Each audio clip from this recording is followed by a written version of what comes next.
Merci, chers camarades. Excellence, Monsieur le Président de la Transition, qu'est-ce que ça vous fait d'être interviewé par les enfants journalistes? D'accord, bonjour à tous et merci d'être là. Je dois dire que je suis ému d'abord. C'est la première fois aussi que je rencontre des enfants journalistes avec un art oratoire sans pareil. Félicitations à vous. Ça me fait beaucoup de plaisir et je pense que ce serait un moment d'échange entre nous et que vous pourrez apprendre beaucoup de choses donc à l'issue, aussi bien que moi aussi, d'apprendre beaucoup de choses de vous. Merci, Monsieur le Président. Nous aussi sommes heureux d'avoir ce moment avec vous. Pouvez-vous nous parler un peu de votre enfance et de votre parcours professionnel avant d'être président de notre pays? Je suis né dans un village qu'on appelle Kera, qui se situe dans la boucle de Mohun, où donc j'ai passé une partie de mon enfance, mais surtout une grande partie à Bondupi, qui est à 15 km de Kera environ. Mon enfance, je n'ai pas grandi forcément dans une famille aisée. Et il y a beaucoup de choses qu'il faille comprendre en tant qu'enfant. Ce qu'il faut surtout retenir, et c'est l'occasion pour moi ici de remercier les parents. À votre âge, ce n'est pas évident, mais quand j'étais à votre place, ce que j'ai retenu plus de mon père, c'est à chaque fin du mois quand je le voyais avec son ardoise en train de calculer. Chaque fin du mois, il calcule et quand il a pris sa retraite, c'est chaque 3 mois, il calcule. Mais plus tard, quand j'ai grandi, j'ai compris qu'est-ce qu'il calculait. C'est difficile, lorsqu'il y a le salaire, et de réfléchir à comment nourrir les enfants, comment les scolariser, comment les soigner, comment les habiller. Voilà un peu les calculs qu'il faisait. Donc c'est pour vous dire que les parents, ils se soucient beaucoup de nous, ils se battent pour nous, et vous ne pouvez pas imaginer combien. Beaucoup d'entre vous, quand vous serez grands un jour, vous comprendrez. Nous, il a fallu qu'on grandisse et pouvoir rendre hommage à nos parents aujourd'hui. S'il y a aussi quelque chose que j'ai appris du papa, il y a une phrase qu'il nous disait chaque fois à la maison: exécution avant réclamation. Parce qu'il fut militaire aussi, avant de devenir plus tard infirmier. On l'obéissait et on faisait ce qu'il nous demandait de faire. Et même si on ne voulait pas le faire, il faut d'abord exécuter et plus tard, vous le faites comprendre. Il y a un certain nombre de valeurs que les parents nous ont inculquées. En ce qui concerne d'abord l'intégrité, l'honneur, la dignité, ce sont des choses qu'on a appris avec eux et qui nous ont forgés et qui nous ont permis peut-être d'être ce que nous sommes aujourd'hui. Comme je dis, les parents n'étaient pas forcément aisés, mais ce n'est pas pour autant qu'il faut aller mendier, ce n'est pas pour autant qu'il fallait pleurnicher ou aller mentir ou voler. C'était interdit, strictement interdit. Donc il y a un certain nombre de valeurs, malgré donc, que vous n'êtes pas forcément aisé, mais vous devez incarner.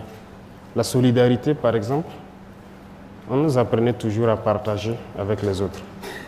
Et je pense qu'il y a eu des moments où peut-être qu'on n'était pas en bonne phase, on était enfant, on ne comprenait pas. Pourquoi la maman, vous savez qu'au village, les enfants des autres peuvent venir passer 1 an, 2 ans avec vous pour étudier ou voilà. Ceux qui quittent les plus petits villages et reviennent en ville. Donc, quand elle nous donnait 2 gâteaux, peut-être qu'elle donnait 3 gâteaux à l'enfant de l'autre. Et nous, bon, en tant qu'enfants, ça nous faisait un peu jaloux. Pourquoi vous ne nous donnez pas peut-être la même chose? Pourquoi même prendre mieux soin de l'enfant de trucs que ses propres enfants? Elle nous disait toujours que vous comprendrez quand vous serez grand, le jour où vous ne serez pas peut-être à côté de nous. Étant grand, on comprend. Et on a appris à partager aussi avec les autres. C'est dans ça que nous avons été forgés. Et moi particulièrement, j'ai fait beaucoup de tâches ménagères. ce qu'on dirait peut-être les tâches des filles. J'aidais ma maman à laver ses assiettes, à vendre ses beignets et tout. Les gens se sont peut-être moqués de moi, les camarades à l'école. Mais c'était une manière pour moi de la soutenir. Parce que ce n'est pas facile de la voir se lever à 5 heures du matin. Voilà, chaque jour, faire ses beignets pour aller à l'école. Moi, la récréation, j'étais le premier, je courais à rejoindre l'emplacement, je l'aidais à vendre ses beignets. Les camarades peuvent se moquer et tout, mais voilà, je l'aidais comme je pouvais. Donc c'est un peu ce qui a marqué la toute petite enfance. Je me suis retrouvé à 14 ans libre. Quand j'ai dit libre, je me suis retrouvé tout seul à Bobo, libre de faire ce que je veux. Mais on n'est pas enfant par l'âge, c'est dans la tête. Et à partir de ce moment, j'ai compris qu'il fallait prendre sa vie au sérieux. Parce que quand je dis libre, à 14 ans, vous êtes libre de faire ce que vous voulez. Vous avez le choix d'être paresseux, de ne plus travailler, de ne plus aller à l'école, mais aussi de continuer à poursuivre. Parce que depuis le primaire, on vous dira peut-être qu'on a toujours été premier de classe, mais ce n'est pas pour zéro parce que le papa, il ne s'amusait pas. Il prenait tout son temps pour nous instruire à la maison. Et les week-ends, lorsqu'il te donne un problème ou des opérations ou une dictée et que tu n'as pas réussi, tu ne manges pas le petit déjeuner. Voilà un peu comment ça se passait. Mais ça nous a forgés et ça fait de nous aujourd'hui les hommes que nous sommes. Et nous souhaitons pouvoir être à la hauteur et transmettre cela aux enfants que vous êtes. Et je pense que chaque parent devra donner le meilleur de soi-même et vous aussi d'être reconnaissant et de reconnaître donc le travail que les parents font pour nous soigner, pour voilà, prendre soin de vous. Voilà un peu résumé, je peux dire ma tendre enfance, comment ça s'est passé, qu'est-ce qu'on a vécu. Votre parcours professionnel. Il faut dire qu'il y a une chose aujourd'hui, je suis le chef d'État, mais j'étais, comment je vais dire, j'ai fait le primaire, le secondaire, l'université comme tout le monde, mais l'amour d'être militaire m'a toujours habité. Comme je l'ai dit, le vieux était militaire avant d'être infirmier. Depuis l'enfance, ces rangers, ces casques lourds qui étaient à la maison, je les portais. Donc, je sais qu'il savait que j'ai l'amour du métier, mais la maman n'a jamais souhaité avoir un enfant militaire. Et au CM1, j'ai fait le concours de l'excellence. Et au CM2, il y a mon maître qui voulait coûte que je passe le concours de Britannique. Mais la maman s'est opposée farouchement. Elle a vu la souffrance sûrement du papa en tant que militaire, donc elle ne voulait pas qu'un de ses enfants soit militaire. Elle a refusé. J'ai continué à bosser. J'ai un penchant scientifique, ce qui a fait que j'ai fait une filière scientifique jusqu'à l'université, où j'étais en géologie. Voilà. Après le bac, j'ai souhaité encore rejoindre l'armée, mais elle a refusé. Mais quand elle me refusait quelque chose, je ne pouvais pas forcer. Parce que si tu forces, ce n'est pas bien. Donc j'ai continué. En année de maîtrise encore, à l'université, je l'ai encore demandé. Je l'ai dit, c'est l'armée que je veux. J'étais bien en géologie, je pouvais faire ce que je voulais. Voilà. Il y avait beaucoup de possibilités de bourse, parce que je n'étais pas quand même dernier de classe. Voilà. Mais c'est en année de maîtrise qu'elle m'a donné l'autorisation. Et j'ai fait le test de l'académie, je suis allé faire ma formation et voilà, je suis devenu officier de l'armée. Moi, j'étais convaincu, si elle m'a donné sa bénédiction, elle m'a dit de le faire cette fois-ci. Donc, j'étais convaincu et je savais ce que je faisais. C'est pour vous dire que, comme je disais, 14 ans, vous vous retrouvez tout seul dans une grande ville, c'est pas facile. J'étais au lycée mixte d'Akarville, par exemple au secondaire.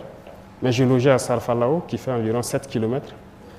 Mais je vous dis que j'ai marché pendant un bon moment. Matin et soir, je marchais, je revenais, jusqu'à ce que peut-être il y a un ami d'un grand frère qui m'a prêté son vélo. Mais je croyais en ce que je voulais. C'était, comment je dis chez nous, c'est une conviction. Ce que le papa nous a appris depuis l'enfance, comme je vous dis, il nous encadrait. On avait toujours envie d'être meilleur. Et ça fait qu'on ne lâchait pas. L'objectif, c'était d'être toujours meilleur à l'école. Et ça fait que rien n'a pu nous détourner. Et l'éducation qu'on a reçue, même si on ne mangeait pas, ce n'est pas pour autant qu'il faut se décourager. Oui, parce que les 3 années, le secondaire, ça n'a pas été aussi simple. Ça a été un peu difficile. Un repas par jour, très souvent. Mais ce n'est pas grave. J'ai cuisiné moi-même, je faisais tout moi-même. Mais il fallait être concentré sur l'objectif. Ce qui m'importait, c'est qu'en fin de trimestre, voilà, je dois avoir telle moyenne et c'est tout. Donc c'est ce qui nous a guidés, si je peux dire. Est-ce que ça vous satisfait ou bien je dois vous détailler encore certains points qui vous ont... Non, merci, ça suffit. D'accord. D'accord. Monsieur le Président, l'on constate que beaucoup de nos frères et sœurs ne sont pas à l'école à cause du terrorisme. Que prévoyez-vous pour accompagner et faciliter leur scolarisation? Vous avez parfaitement raison. Beaucoup ont été déscolarisés de force à cause donc de ce phénomène qui nous endeuille. Je pense qu'à cette rentrée, nous avons pu quand même faire ouvrir beaucoup d'écoles. Mais il faut dire que l'ambition pour nous, c'est de pouvoir créer des écoles modernes. Des écoles modernes en ce sens qu'il faut d'abord créer de vraies agglomérations où il faut créer toutes les structures socioprofessionnelles. Et l'école fait partie. Nous réfléchissons tous les jours à créer des écoles modernes. Parce que aujourd'hui, il y a beaucoup de villages qui ne peuvent pas retourner où les gens ont dû abandonner. Actuellement, les gens sont dans certains centres. On a créé un cadre pour que les gens puissent étudier. Mais ce n'est pas le meilleur cadre pour nous. Donc, nous souhaitons faire retourner les gens dans les grands centres, mais nous souhaitons créer des écoles modernes, c'est-à-dire où les enfants peuvent s'épanouir. Il ne s'agit pas d'avoir une classe avec des effectifs, voilà, de 100 et quelques assez pléthoriques, où les instructeurs ont du mal à instruire. Sinon, cela existe déjà. Nous avons mis un certain nombre de conditions. Mais l'objectif, c'est de créer vraiment, de construire des écoles modernes. Cette année, on a pu construire quelques écoles dans certaines villes déjà. C'est vrai que les gens n'ont pas l'information, mais peut-être que bientôt le reportage sera fait. Des écoles ont été construites avant même les vacances, dans certains centres où il y a eu assez de déplacés. Mais l'objectif, lorsque nous ramenons les gens dans leur école, nous voulons créer de nouvelles écoles où les enfants vont apprendre et être très bien épanouis. Donc ce processus aussi est en cours. Nous avons ouvert beaucoup d'écoles à cette rentrée-là. Donc beaucoup d'élèves ont repris les cours. Beaucoup de centres qui étaient fermés ont repris. Mais nous sommes dans le processus de construire de nouvelles écoles modernes pour que les enfants puissent étudier et avoir voilà, les mêmes chances que ceux qui sont dans les zones non affectées. Excellence, Monsieur le Président, on aimerait bien savoir que fait le gouvernement pour garantir la protection des droits et la sécurité des enfants au Burkina Faso. Je pense que c'est la mission principale du gouvernement. Tout le combat que les gens mènent, c'est pour garantir donc, les droits des enfants, si je peux dire. D'abord, le droit à la vie qui est un droit pour tout le monde. Tout le monde a droit à la vie. Donc tout ce que nous mobilisons, tout ce que nous faisons actuellement, c'est de combattre ce terrorisme-là. C'est pour garantir d'abord le droit à la vie. Et qui dit droit à la vie, droit à la protection donc des enfants. Vous voyez, lorsqu'un père prend les armes, généralement pour combattre le mal, ce n'est pas pour lui qu'il le fait, c'est pour vous les enfants. S'il prend l'arme et qu'il fait face à l'ennemi, il est prêt à mourir, mais c'est pour assurer donc, votre protection, c'est pour vous protéger. Donc c'est notre devoir de créer ces conditions pour que les hommes puissent se battre, mais assurer la protection donc, des enfants que vous êtes. Aujourd'hui, nous vivons une situation, mais nous espérons que vos vies soient meilleures que les nôtres. Que ceux qui n'ont pas droit à un certain nombre de privilèges aient ce droit-là demain. Parce que nous sommes convaincus que cette condition peut être réunie au Burkina Faso. Donc nous devons combattre ce mal, assurer votre droit à la vie, qui est le droit élémentaire, assurer donc votre protection, mais aussi que vous puissiez accomplir vos devoirs, parce qu'il n'y a pas que le droit. Je crois que vous le savez bien, l'a dit, les droits et devoirs. Autant on assure vos droits, on met tout en œuvre pour que vous puissiez exprimer et faire vos devoirs. Donc c'est la tâche primordiale du gouvernement, de tout mettre en œuvre pour que vous puissiez grandir et vous éduquer dans des conditions assez sereines. D'accord? Est-ce que j'ai répondu à votre question à peu près? Merci beaucoup.